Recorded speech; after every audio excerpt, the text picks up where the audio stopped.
All right. What is up, everybody? So I would say pretty exciting news that we have now, given that how everything played out last night. That's why I want to do this video and talk about what's coming next now.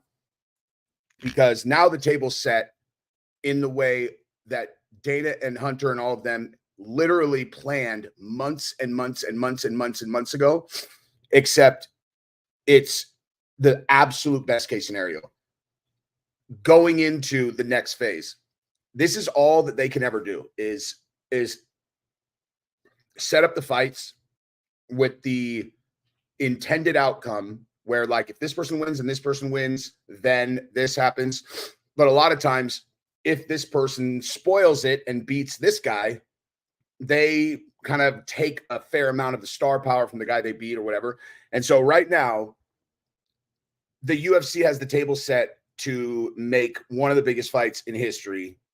And we're going to talk about that. But I want to talk about UFC 300 first, because I went on super quick last night to talk about it, and it was like 3 a.m. or something, or I don't know what time it was. Very fucking late. And my brain was non-functional at that time. But dude, I just was emailing myself a video of when Max knocked out Justin. So the video is awful, dude. Our cameras were like not working in there last night. Huh, Gab? They were all blown out. I couldn't fix it. Like, it's like on my, I thought my camera was broken, then I used yours and it was almost as bad.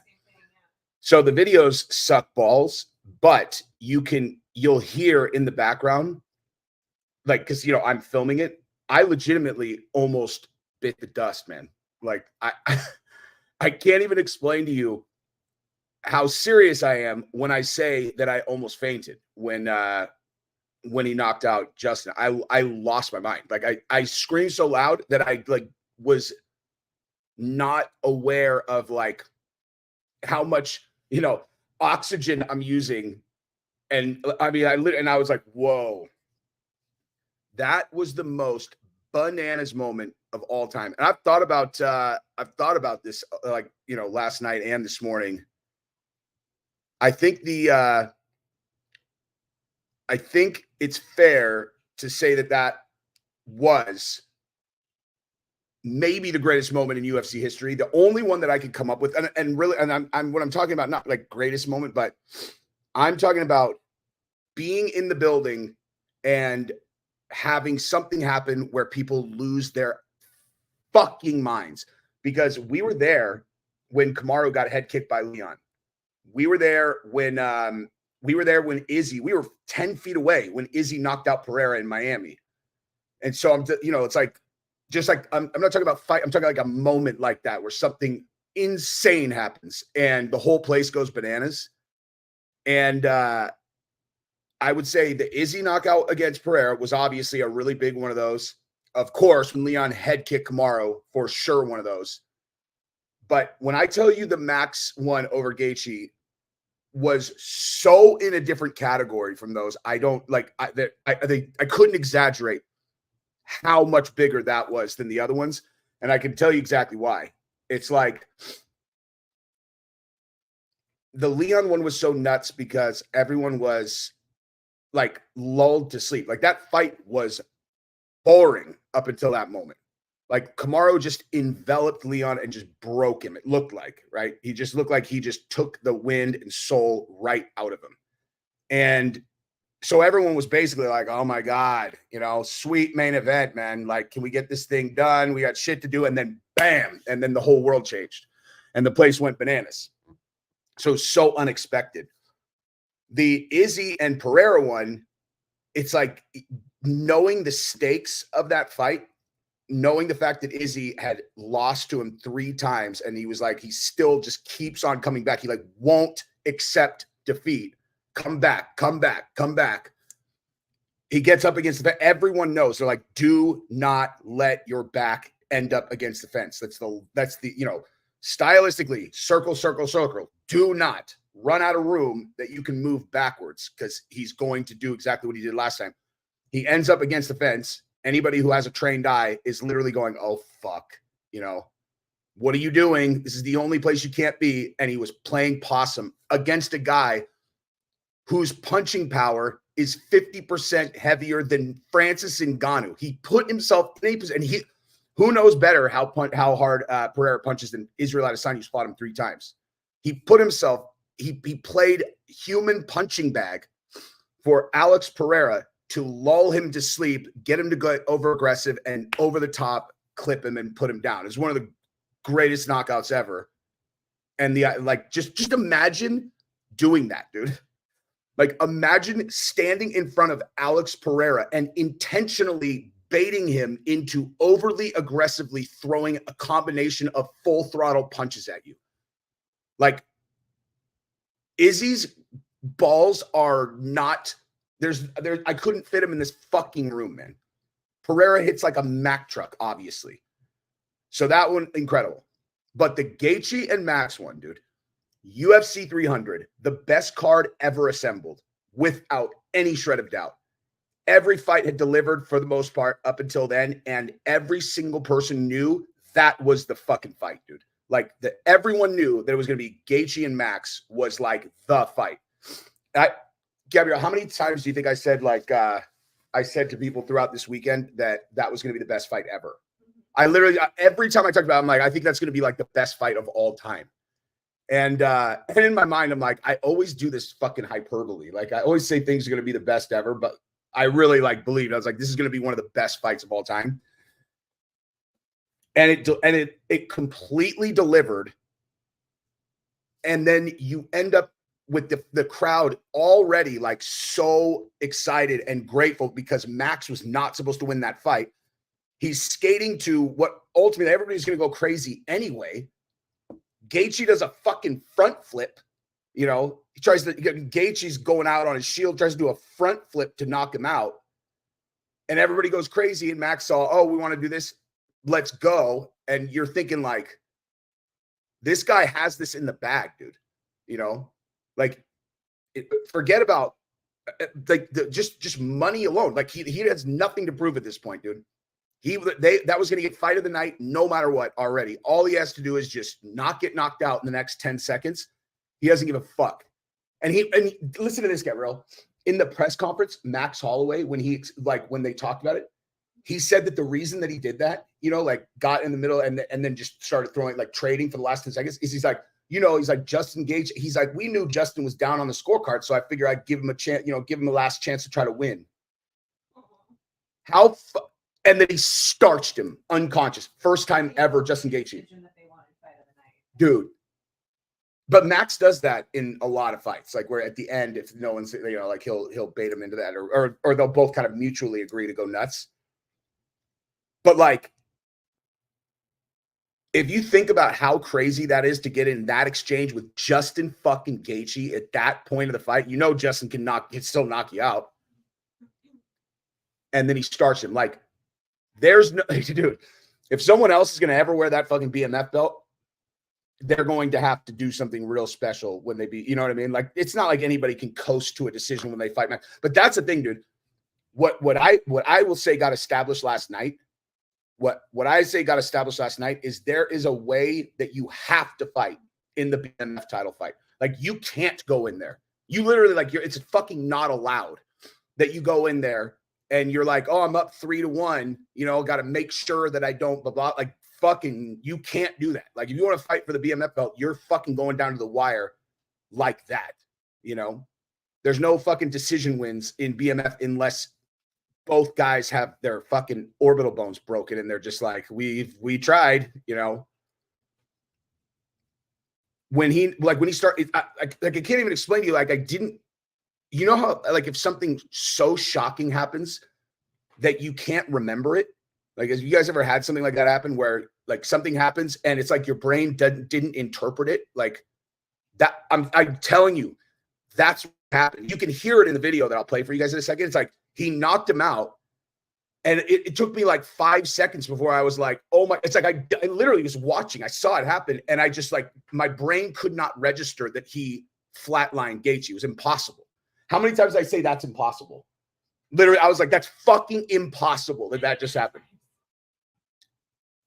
Did any of you guys see us on the broadcast? Someone told us that because after the Gaethje knockout, I lost it, and the guy put a camera on me because I think he's like, if someone's gonna die in the crowd, let's make sure we capture it on camera.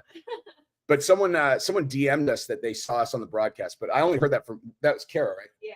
We only heard it from one person, so I don't know. Like, I figure I would have heard it from other people if that was accurate. DA Master, thank you for the super chat. No one realized that Pereira's shot had Hill spasming, not trying to defend. He was out till he got woken up by punches. Watch. Oh no, I know, dude. When you watch that first shot, his eyes are. You can tell he's unconscious on the way down. For 100% sure, he's literally like, boo, and he's in another dimension. You know. Man, Pereira is such a savage, dude. He is such a savage, man. But dude, listen. What I'm talking, like, I'm gonna come back to UFC 300 and make the point that, or just, I have a lot more to say about 300. But the point that I'm making with the title of the video and what I was saying at the beginning is this: I fucking told everybody that this is what they were doing, and then I forgot about it because Conor kept not getting booked. When they booked the BMF fight, Gaethje and Holloway for 300, I said, if you guys watch my shit, you know, I was like, they're doing that to set it up to where Conor can fight for a title with one win. So they'll do BMF, Holloway rematch, or Gaethje grudge match with Conor. Both works huge. So whoever wins a BMF, if Conor beats Chandler, they'll do the BMF. If Chandler beats Conor, he'll do the BMF, because him and Gaethje was the fight of the year when they fought. And Chandler versus Holloway is a fucking banger. And if Chandler knocks Conor out, he's already a big star. He'll be a fucking astronomical star. The UFC's best case scenario in their mind, of course, is Conor goes out, starches Chandler, and then it sets up Conor against Max for the BMF belt. Coming off of that fight with Max, and then Conor with a comeback knockout, that fight you won't be able to get in that fucking building for less than $1,000 in the upper deck. I'll bet you it'll be out of this fucking world if that happens. Like it's the absolute best case scenario that the UFC could have possibly wished for going into this fight. Like there's not an outcome that could have been better than this going into, and then that night they announced Chandler and Conor, and it's at the Sphere. And we're for fucking sure coming back for that, dude. So I was right. I knew I was right, but then I forgot because Conor kept not getting booked. So I'm like, all right, you know, I'm very sure, like, curious how long Conor I don't know, dude. I see, like, Conor was saying so much stuff. I was gonna say how long he's known that 303 was the date. But you know, I don't know, like what he was saying in the public, that didn't seem like he had a date and he's like pretending, you know. June 29th, it's not at the Sphere. Oh, maybe I misunderstood that. Well, either way, I don't care where it's at. Like, I'm going to Conor's fight. But okay. International Fight Week. I've never gone to International Fight Week. Like, I started hosting groups for the shows a couple of years ago, and for some reason, like, I've never done International Fight Week just because the very first time that we hosted a group for a show, we did it at 272 in Vegas, and I learned, it was the very first one we'd ever done, and I learned like, the experience that we try to create when we host groups is very much like we like crew up. Like, anybody who comes, we all hang out the whole time. Friday night, you know, then during the day, Saturday, and we go to a comedy show that night or whatever, or do something to where everybody really gets to know each other the first night. And then, so when we all go to the fights, it's like you're going with a big group of your boys. Vegas is the least conducive town to do that on planet Earth. You know, like, you go to a show in one of these other places, it's like you meet in, you know, somebody's like suite, and you guys hang out there, and then you go to a show or you do whatever on Friday, and then that way it sets it up. And Vegas is just fucking chaos. There's too much shit going on. So I haven't hosted a group for International Fight Week because that just sounds like absolute chaos. But now having been here and gone to weigh-ins and shit, actually might be a really fun one to host a group for. But anyway, we'll see.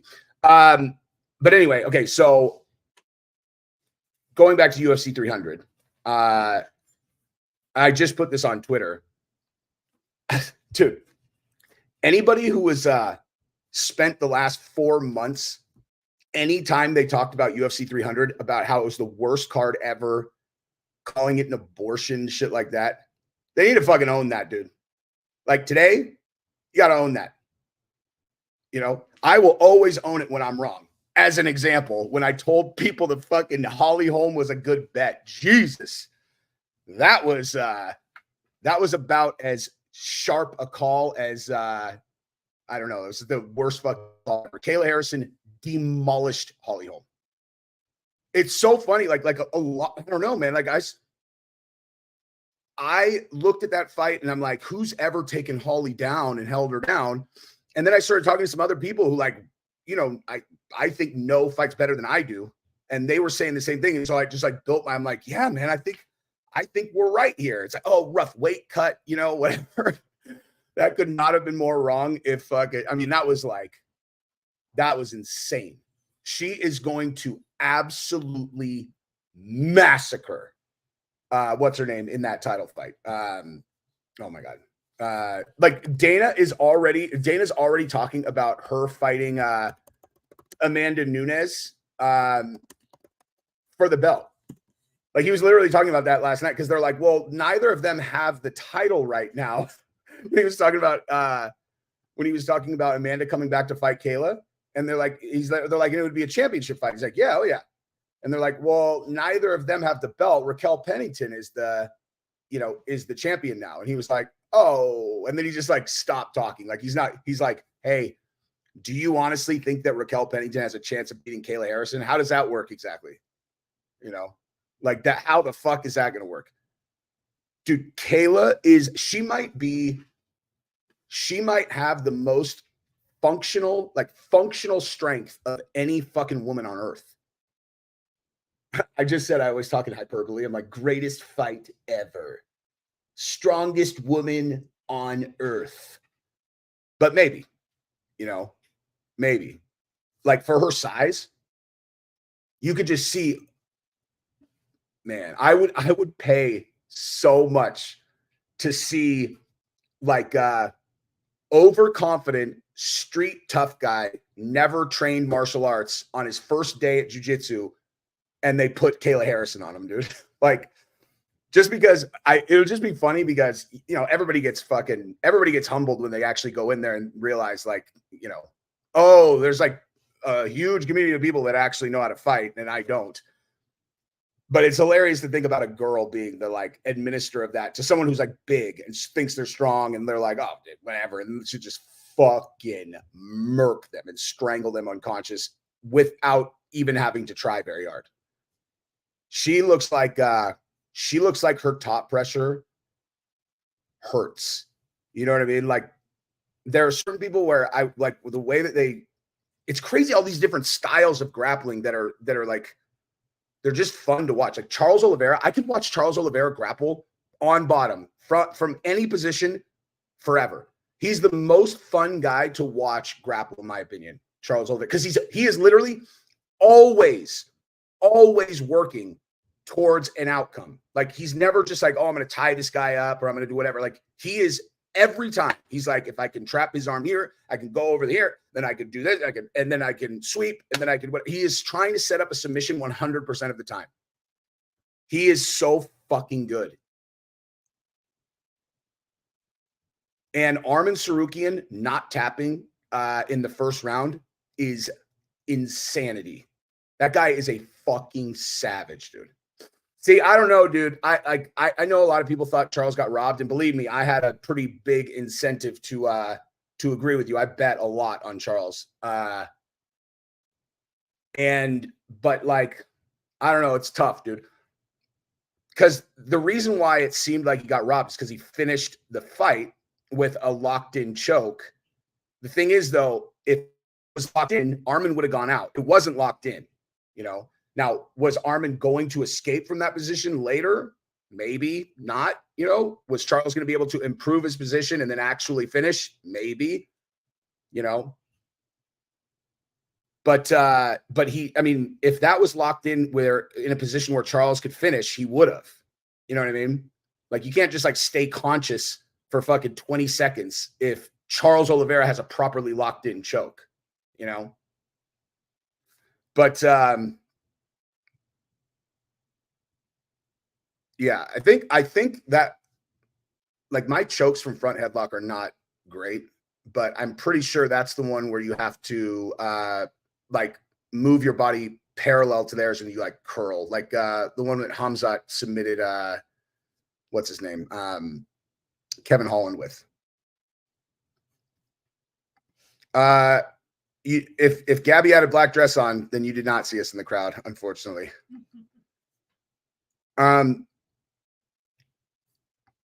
Dude. So that one, so actually tapping to ankle picks. No. I do pretty good with ankle picks, dude. Sit to a hip. I'll take your fucking back. You try that ankle pick, dude. But that was super weird, that Weili situation at the end of the first, because it was like she didn't tap. She was definitely unconscious. I don't know what the rule is there. I really don't. It's like she was definitely unconscious, and then all of a sudden she's awake again. She gets to her corner and she's cool. Yeah, I don't know what the ruling is supposed to be, but like I said last night, dude, if Weili would have slid her elbow further underneath her chin, she would have been unconscious 5 seconds before that. Like, she was doing the kind of rear naked where she just crushed their larynx and it only partially cuts off the blood there. She wouldn't have even had to let go of the choke. She just needed to go there, like literally just there instead of here. And she would have put her unconscious much faster. But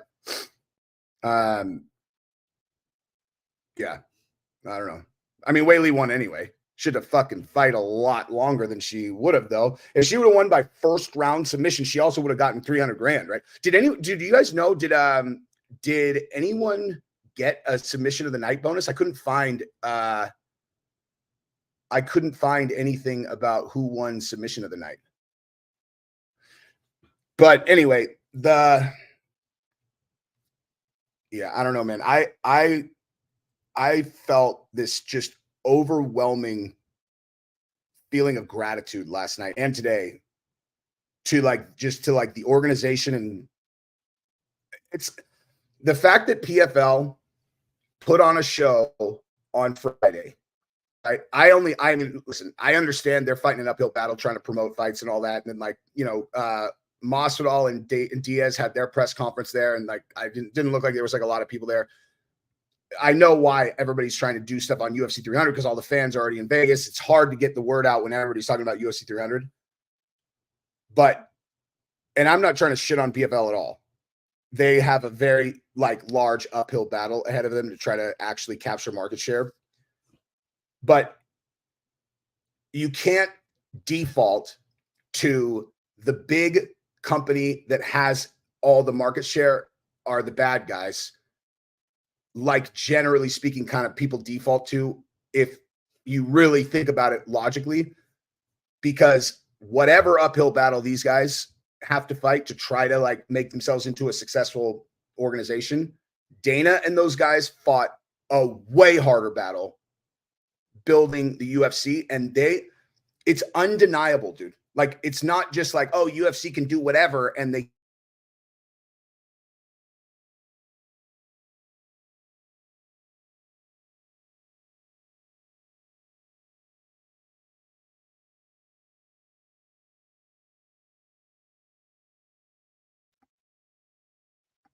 am I back on? Okay, sorry. I don't know what just happened. But there are good companies, there are bad companies. And there are plenty of different ways that you can kind of assess the quality of a company. The UFC is the single greatest combat sports promotions company in history by 100 miles. It's not because they're lucky. It's not because they fucking just lock guys into contracts. That's not it. What it is. Like, they are fucking incredible. And as fans, people need to like stop just looking for reasons to talk shit about the organization. And at some point, you got to just be like, I'm not like entitled to have a night as a fan that's that fucking awesome. You know, like, I don't know. It was amazing. They put on the best fucking show ever. And they delivered. Everybody involved delivered last night. It's like the organization put on the best card. All the fighters delivered. Everybody fought their balls off. Like, I didn't see anyone get beat up in the crowd last night either, huh? What? I don't think I saw any fights last night. No fights. The yeah, dude. If there was going to be a fight, it was going to be because someone was like, I don't like Arman Sarukian. And the fucking 10,000 Armenians there were going to murder them. Dude, the Armenian fans, like, Arman Sarukian is an exact representation of what the Armenians seem to be in the crowd. Like, I was like, dude, everybody better fucking chill on. These guys were there with there were more Armenian fans there than any other group by a mile. Like, you know, individual group. There were so many of them there with the flags, and they were like, dude, they fucking love Arman Sarukian, man. Sarukian came out trying to fight people in the fucking stands before he even got to the cage. He's the meanest dude on earth, man. He is mean as fuck. Can we talk about the Dana announcement of Dustin and Islam? Is that that's official now? Dude, thank you for the super chat. Let me look that up right now because I need to know one very important thing about that.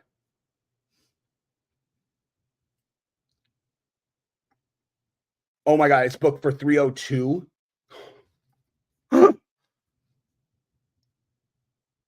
And it's going to be in New Jersey. God, that's such a big missed opportunity. Man, they got to do that in New Orleans. That's so unfair. I mean, it's awesome that it's booked, but that's a big missed opportunity. Dustin's this fight should be in Louisiana, but New Jersey's all right. At least it's neutral ground, you know. Like, making someone go to fucking Abu Dhabi to fight Islam Makhachev again is bullshit. That's just like not fair, dude. He doesn't need any more advantages, dude. Yeah, that's really exciting. That is really exciting. Craig, here's what I'm going to tell you. Go watch Michael Chandler against Justin Gaethje. Go watch Michael Chandler against Charles Oliveira. Go watch Michael Chandler against Dustin Poirier, and then answer your own question. That dude is the biggest savage on earth. You don't realize it because of how his personality is outside. You know, he's like all polished and like, I don't swear when I get on the microphone, and I definitely practice this because that's why I'm so talented on the microphone. But just watch him fight because that dude is a fucking savage, dude. He is an absolute savage. That guy has not taken 1 second off during a single minute of his entire fucking UFC career. Like, that guy, he came into the UFC just like, I'm going to throw caution to the wind and I'm going to go balls to the wall in every fight, no matter what. That's why, even though he lost to Gaethje, Poirier, and Charles, he's in the mix like this is because all three of those fights were bananas, dude, where he had all those guys rocked and he's just throwing like a lunatic. I mean, it actually, from a stylistic perspective with Conor, it makes for a fight that is going to be incredible because he is going to give Conor a lot of opportunities to counter. And Conor knows that, you know, like Chandler's going to come out and he's going to go forward just like he's done in every single fight. He's going to throw bombs at Conor. And Conor is the best distance management counter striker like ever. If he's going straight forward and straight back, I mean, listen, the game plan against Conor is not complicated on the feet. never move straight forward and straight back. Fucking ever. Do not ever move straight. You have to circle all the time. You go straight forward and straight back, he's going to fucking clip you every time. The guy has a magician's ability to measure distance, and he's got gorilla arms. If you literally go watch any of Conor's fights and watch when guys get stagnant and they go straight forward and straight back, he fucking demolishes them every single time, no matter what. And then when people circle, he really struggles with them. So if Chandler circles and then comes in and he's throwing bombs like that, like he's going to zap Conor's gas tank. So Conor obviously will have plenty of chances to knock him out in the first couple of rounds. I mean, if Conor's never knocked anyone out past the second round, I'm not going to assume that is a huge threat past 2 rounds. So he'll have plenty of opportunities to do it in the first 2 rounds. But Conor has that whatever kind of body type metabolism where it's a fucking lock that he is going to slow down past the second round. And if Chandler is throwing that pace at him with knockout power still in 3, 4, 5, Conor's in serious fucking trouble. So it's like, yeah, you know, because like in all of those fights, Chandler has taken damage and then moved forward. And because, I mean, obviously Chandler could put your fucking lights out, obviously. In the Ferguson fight, he lost the first round, and then he, I thought, killed Ferguson in the ring or in the octagon. The Charles fight, he almost had Charles out of there until Charles clipped him with a couple of shots. Like he has he has a really solid chin. Like it's not like he just gets, like, you have to really put it on him to get him out of there. But because he takes so many chances, there are a lot of opportunities to do that. But Conor has honestly, I can't even say that. At 45, Conor had the death touch. Like at 45, if Conor touched you with his left hand, it was like a lightning bolt hitting someone's face. It's still translated against Eddie Alvarez at 55. But since the Alvarez fight, you haven't seen him hit someone at 55 where it looked like they got struck by lightning, which is exactly what happened every time he hit someone with his left up until that fight. It literally looked like he got struck by lightning. So we'll see. I mean, plus Conor's body type is different now, dude. He got super yoked. Like he used to be super long and like whippy and rangy. And when he fought against Dustin, he had a much more boxing heavy style. But now when I'm watching him spar, he's going back to all these like really creative kicks and stuff. If he comes out and does all those kicks and stuff, I think he'll probably do well, but you know, it's impossible to know what Conor's going to do, man. It is literally impossible to know what he's going to do. I'll tell you what, though, dude. Like Holloway last night, if these guys get really confident in throwing power in that spinning back kick, God, that is a challenging weapon to deal with, dude. He almost knocked Gaethje out with that how many times? And if the guy's ducking, he almost ducks into it. And if he doesn't duck and it hits you in the solar plex, it's going to be horrendous. And Conor's spinning back kick is fucking ridiculous.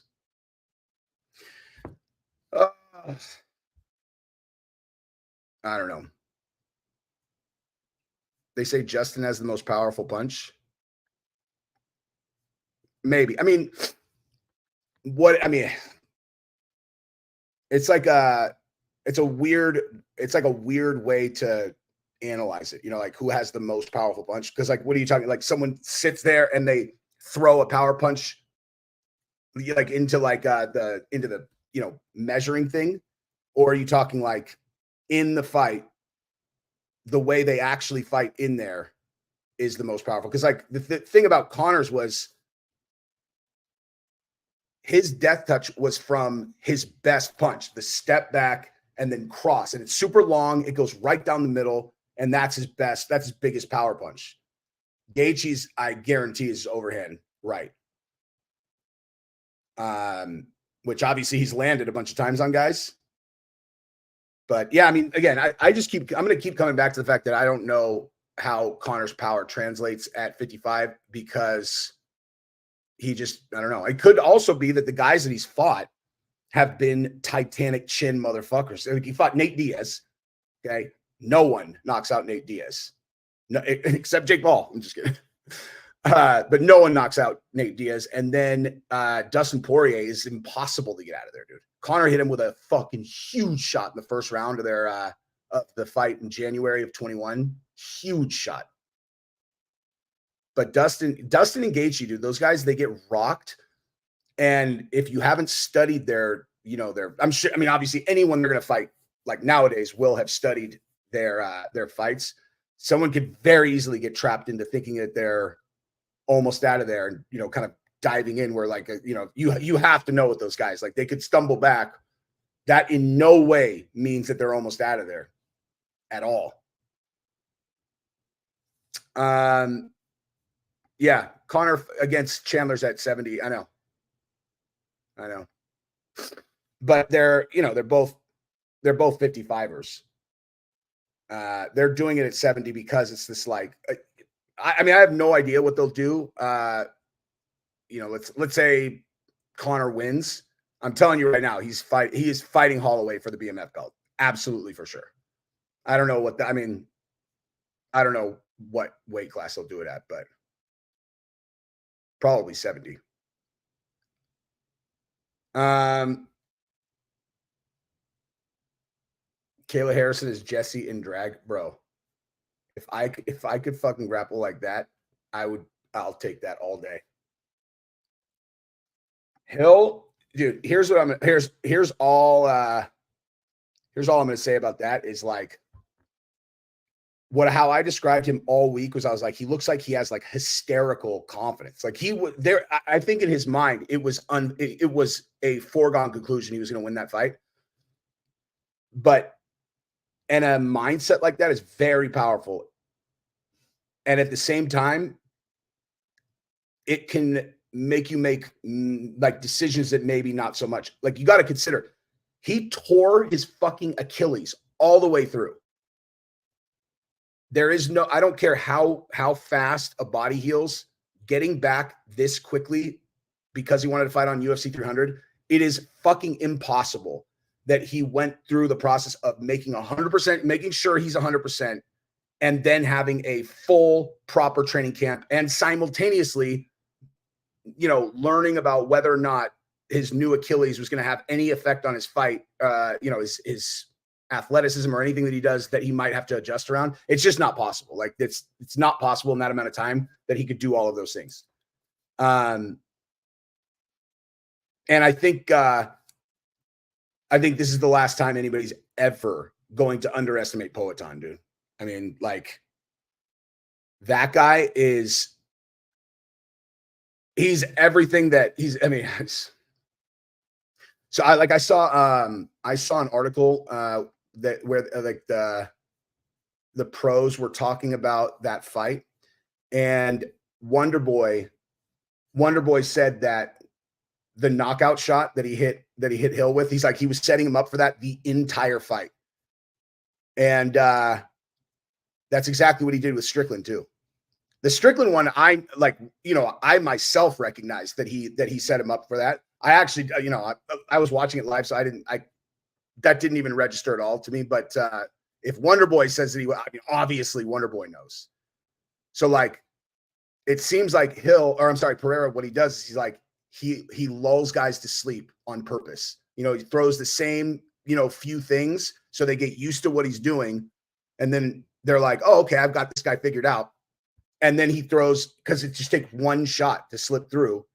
He sets up like he's going to where he was going to. I mean, this is not like conceptually, not like super high level stuff. Like, make him think it's going here and then it goes there. But like, just that shot, Jamal Hill's eyes were in another dimension as soon as he hit him. And what's so crazy about that is the reaction to that in the crowd was like, damn, we're like, woo, I have nothing left. Like there was whatever chemicals in my brain will get me to scream at an octagon, all vomited my reserves out when Max knocked out Gaethje. I have literally like nothing to give left. I got to show you guys. I'll show you guys that video real quick. And then I got to jump off and go fly home to my babies. Okay, here we go. I haven't watched this like on a computer yet. I just watched it kind of small on my phone. So we shall see. Just fair warning, the video quality is absolute trash. I don't like. Gab, what iPhone do I have? Or this is on yours. What do you have? 13. Yeah, there's really no explanation for why this. I might be able to play with it and make it less blown out, but like it was, yeah. It's awful. It was weird. Okay, why won't this pull up? Okay, video player for Google Drive. I've never used this before, which is weird. Oh my God, it's making me download a why can't I share my screen? Can I do my entire screen?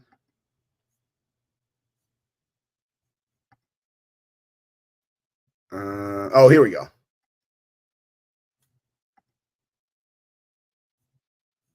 Come on. Hey, just like a sex tape comes up. I'm all, oh, oopsie.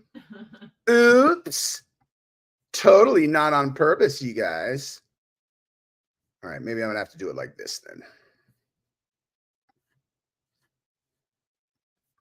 Let me see if I can share my entire screen.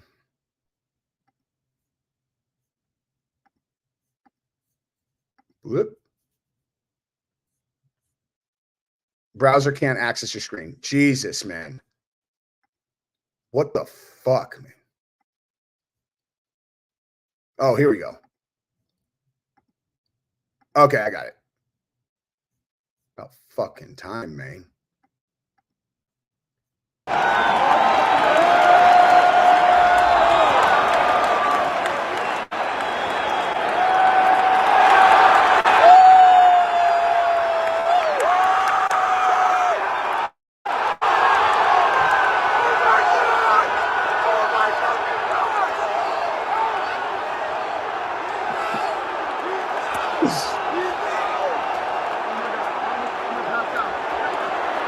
That's right. I just said it right there.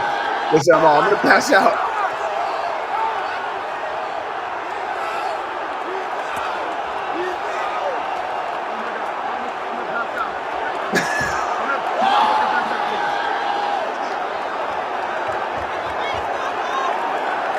Is that normal to faint after a knockout? Oh my fucking God!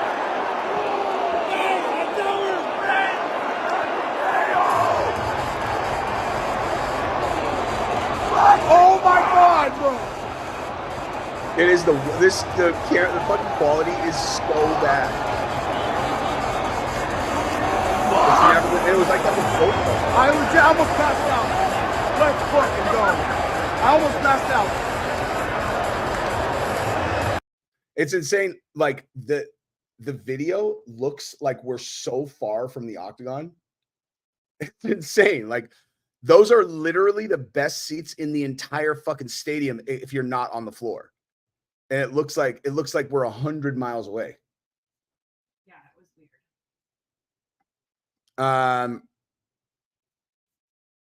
But yeah, dude, that was bananas. Oh my God.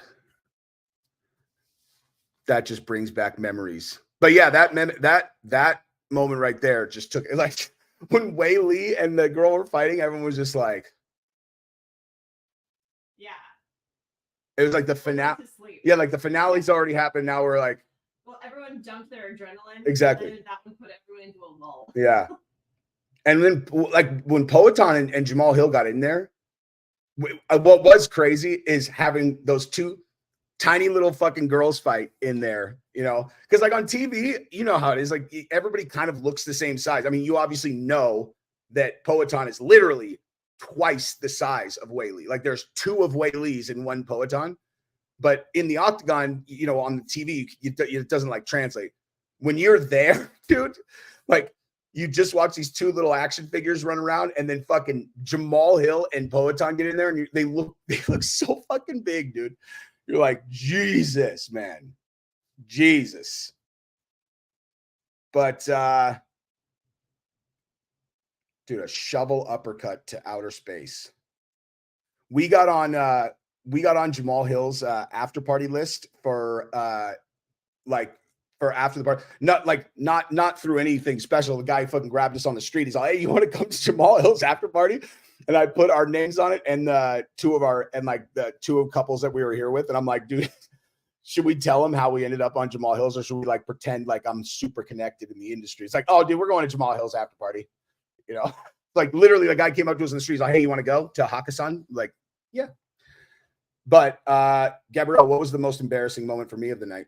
Trying to say hey to, who was it? Renato. That. But it like wasn't even embarrassing. Oh no, it was fucking embarrassing. Oh my God, you're ridiculous. He was. No, it was for sure embarrassing. Listen. So Moicano's my dude, obviously. Like we talk all the time. He's been on my channel. I've been on his channel. Like we're like buddies. He fucking won, got on the microphone, went bananas. Like, so we're in the front.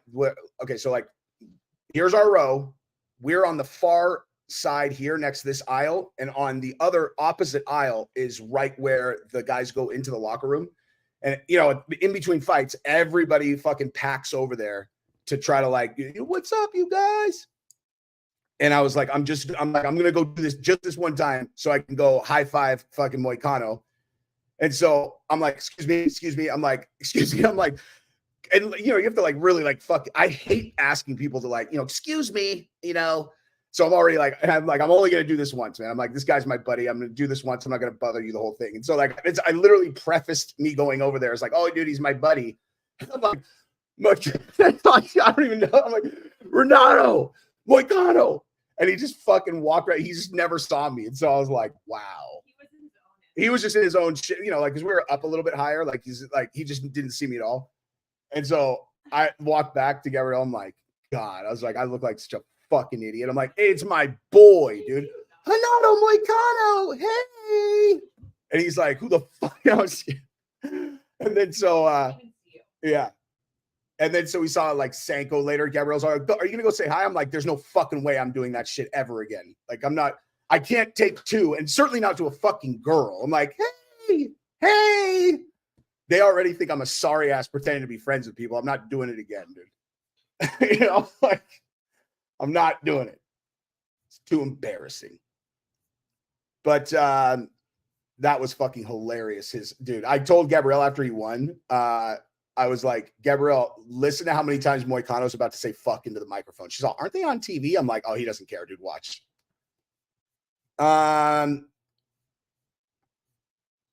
Max will turn. What do you mean? Conor and fucking and Chandler fight at 303. There's no like, whoever wins that, assuming that they win by knockout, you know, or a great fight, which it will be, they'll fight Max. But there's like, they don't need to set that date, unless the only thing that could throw a wrench in that is it's possible fucking Holloway just fought his way into the Spain fight against Ilia Topuria, which would be fucking bananas, dude. But I don't think it's a good idea to put Max, like, given what just happened, put Max in enemy territory for that fight. Seems like you have like a diamond now. He's the biggest. I can't believe I forgot to talk about this and I got to jump off, but like, he's the biggest star in the fucking UFC. Every single person who has ever been a fan of UFC was watching last night, and so were all of their spouses, and so were all of their friends, and all of them were like, this is going to be the fight. And then for it to end like that, not one person who has ever watched combat sports will ever forget that guy's name. And they'll be like, dude, Max Holloway's fighting tonight. And everyone's going to be like, oh my God. And they'll remember how they felt when he fucking starts Gaethje. So like, I don't know. There's no, putting him in Spain against Ilia just seems dumb. But anyway, this is ridiculous. Jamal Glass Chin Hill. Dude, you can't. Poatan broke the all-time power punching record, which was owned by Francis Ngannou, by like 45% this week. If he punches anyone in their face, they are unconscious. It's that simple. All right, I got to jump. Love you guys. Peace.